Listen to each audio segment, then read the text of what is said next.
Healthier Together, sponsored by Regents Blue Cross Blue Shield of Oregon. Being able to have a conversation with a patient and then give them actual plan. Like, here, this is what we're going to work on. This is a way that you can do something. Giving rural healthcare workers the tools they need to detect Alzheimer's disease early. That's the goal of a new pilot project underway in Morrow, Oregon. Sherman County Medical Clinic is one of only 5 sites across the country selected to test this new toolkit.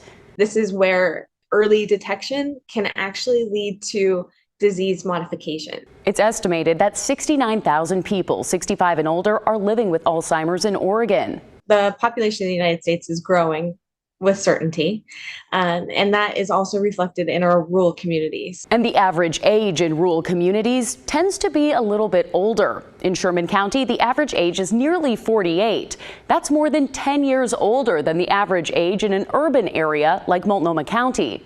So it's going to affect our little community a little bit more when we're talking about aging. And the other piece of it is when you live out 2.5 hours away from an urban facility or an urban center, then as much care that you can give for prevention, that's the better treatment process that you can do for your patient. The project is being funded by the Davos Alzheimer's Collaborative and being led by the American Academy of Physician Associates and the Cleveland Clinic.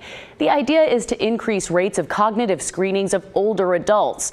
It makes sure that providers, like physician's assistant Erin Haynes, are up to date on screening tools and protocols to help them interpret results. It's been implemented in all of my Medicare exams. So we sit down and we've just normalized it. I tell my patients, here we go, we're going to check some memory today. And I get one of 2 reactions like, oh, gee, doc, are you worried about me?